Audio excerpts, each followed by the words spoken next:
Yesterday in the House of Representatives, specifically in the House Committee on Oversight and Government Reform, the Republicans tried to continue to bear down on the Benghazi scandal. Representative Jim Jordan of Ohio yesterday made a pretty good point about the makeup of the Accountability Review Board. Isn't it true that you were selected, you were notified by Cheryl Mills that you were going to serve on the ARB? Correct. So Cheryl Mills called you up, said, Admiral Mullen, I want you to serve on the board. A week into the formation of the board, you call her back up and you say, hey, Cheryl Mills, the lady who's about to go in front of the committee that has jurisdictions looking into this is going to be a terrible witness. You need a heads up on this. And oh, by the way, at the end of the report, before it goes public, you get Cheryl Mills and Hillary Clinton a chance to look at the report and make edits if they want to. And yet, wait, I forgot one important point. Maybe the most important point. In your opening statement, you said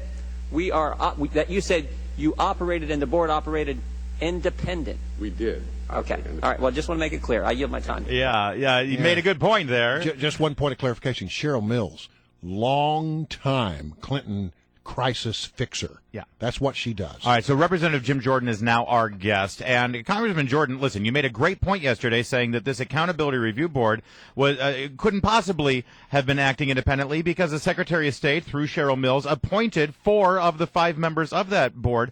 However, wasn't this doomed to fail from the beginning because that's the law? The law is actually written that an Accountability Review Board shall be appointed by the Secretary of State. So isn't it time to stop all of this and to begin either an independent counsel, if we can within the law, or have a special committee look into this that will truly be independent? No, I think you're right. I mean, you can't have it both ways. You can't parade this out as the be-all, end-all report, the conclusive, comprehensive report that was done independently, and at the same time have the statute which mandates that it operates within the Secretary of State's office, and you answer to the Secretary of State. So that was the point. Don't tell me it's independent, Admiral Mullen and Ambassador Pickering. Here's the other thing we forgot in that very first week. Now remember, this was the hearing we were talking about where he gave Cheryl Mills, the counselor to the Secretary, the Chief of Staff to Secretary Clinton, where he gave her a heads up about that witness. That was the first hearing we had a year ago, October, just a month after the Benghazi incident. That is the first hearing we had. And so that very first week that the board is formed, he's already going to Cheryl Mills saying, hey, Charlene Lamb is going to come in front of the Oversight Committee, ain't going to do a good job. Yeah. You better look into this. And so the very first week, and by the way, that same first week is when Congressman Chaffetz went to Libya and Cheryl Mills sent along a State Department lawyer, and told that lawyer, do not let Congressman Chaffetz meet with Greg Hicks, then the top guy on the ground in Libya. Do not let Congressman Chaffetz meet with Greg Hicks or anyone else unless you're in the meeting, that lawyer. First time it had ever happened where the State Department sent along a babysitter for a congressional delegation. So that's all happening that very first week, and yet we're to believe that it's an independent review and it's comprehensive, and this is all that we need to figure out what happened in Benghazi. Well, it wasn't independent, and Cheryl Mills, this is what she does. She manages crises for the Clintons. She did it for Bill Clinton. Now she's doing it for Hillary Clinton. That's right. What she has spent her whole career doing. But let's sort of pull back for just a moment. Why are they so concerned? What's at the core of this thing that we haven't yet has not been made public yet, that makes them so worried about it? Because when you see this kind of reaction, you could say, well, it had to do with the election. No, this is about protecting Hillary Clinton. Why are they trying to protect her? What's at the core of this thing that the Hillary people don't want to come out? We're not sure. We're going to continue to dig, and believe me, I wish it would go a lot faster. We had yesterday Sean Smith's mother and Ty Woods' father in front of the committee, and when you listen to them, you wish we could have got them some answers a long time ago.